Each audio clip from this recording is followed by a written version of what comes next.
John's in Malton. John, what would you like to say? Good morning to you, James. Hello, John. First started listening to you after I heard you'd upset a politician on the Newsnight programme. Me? Upset politicians? Never. Yeah, Never. Yeah, and I started enjoying what you were saying, but then slowly but surely I started not enjoying what you were saying over certain things. I think I'm a middle-aged man. I'm just your Joe Public average. I voted for Tories once in '83 because I worked in docks and I worked with dockers, so I knew what it was like. Yeah. I voted Liberal and I voted Labour and I voted Green. I'm totally and utterly confused what to do. I was on the referendum for the EU. My wife and I, it was heart-wrenching for us. We just did not know what to do. And we made a decision in the end, which we thought was right. We spent time, we read, we watched television, we listened to the radio, and the same with this. I haven't got a clue who to vote for. I am naturally leaned towards the Labour Party, but they seem to just have lost the plot. James, I live in North Yorkshire. Yes, I know. But I was born and bred in Boston, and we left Boston about 12 years ago.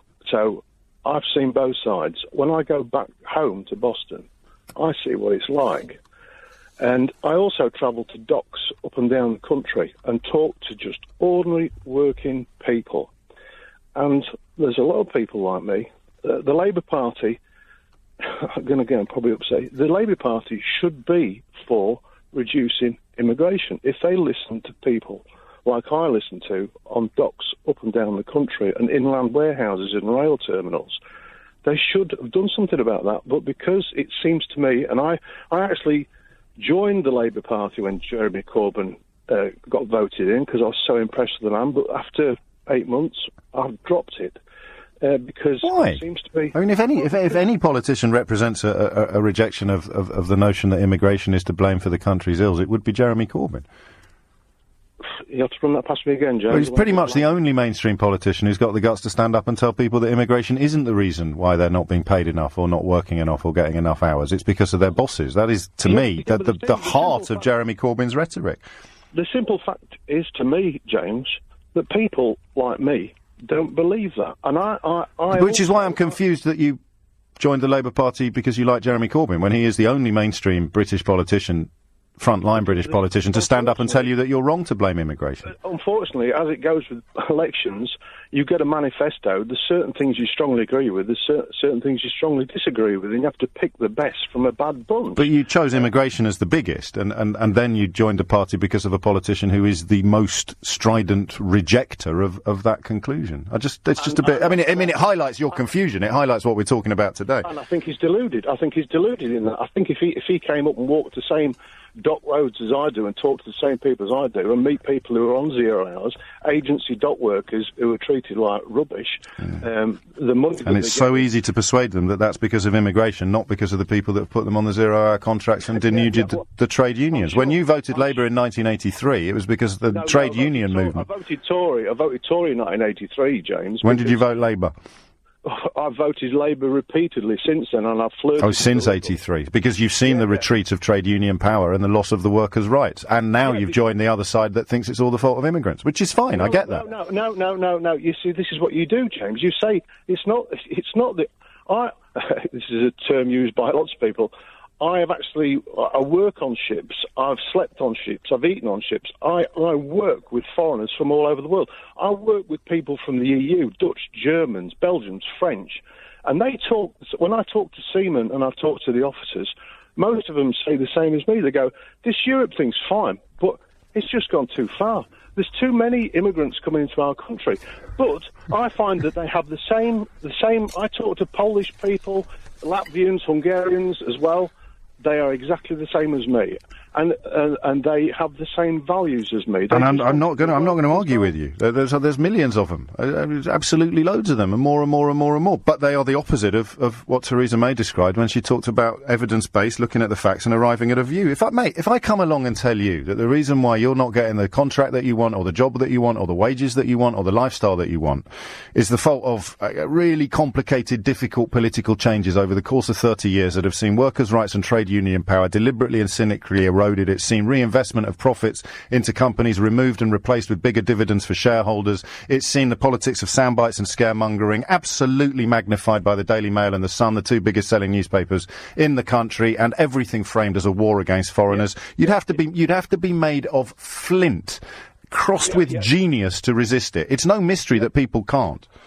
Yeah, James, you're baffling me with science now. I'm only. I'm not, mate. I'm not, John. Man. I'm not. That's the thing, James. You see, this is gear 3. I get up every morning, and the first thing I do when I go on the internet is check the BBC News. Right, I check the BBC News and the local news, and then because I think, like a lot of people, I haven't got the time or the energy in my life, because of circumstances I won't go into, to start researching things. So what do? I'm a typical person. I flick onto the Daily Mail online, and I flick onto the Sun online. I don't believe a lot of things I say, but they make it so easy to read, and I look at it generally down my nose when I read the Daily Mail and think, well, zero. Seeping in, though, mate. Seeping in. Well, no, it isn't seeping on, because I actually live and work in the reality of it. And I quite understand that if... So are you looking down your nose at it, or are they describing a reality? The trouble is, they've got hints of the truth. And the thing is, James, it's a bit like financial pensions and things like that. Years ago, I could be deluded in this. Years and years ago, you used to get a pension and just leave it. You didn't have to do anything with it. You knew the company was going to look after you. Now, when you take out a pension, or one thing or another, they say, oh, how do you want to invest it? And we haven't got a clue, so you've got to get a financial advisor. People, ordinary working people, we haven't got time, James, to study and see. We have to trust the people that are telling us things. And who are you going to trust? Are you going to trust this person? Well, there were plenty of voices suggesting what I should do in this. Of course, there were quite a lot of voices suggesting that I should go down the leave route. But as I say, I approach this decision in the way I approach other important decisions. Look at the facts and come to a view. And when I put all that together, when I think about the potential risk to jobs, the uncertainties for our economy if we were to leave the European Union, when I think about the security, the discussions I've had within the EU, because I do believe we are more secure in the EU. This is what you're talking about. You're too busy, you've got too much on your plate, you haven't got the inclination or the energy to actually dig down into the facts, so you trust the politicians to look at the facts and come to a view. That's who she used to be, or are you going to trust who she's become? Now, during the Conservative Party leadership campaign, I was described by one of my colleagues as a bloody difficult woman.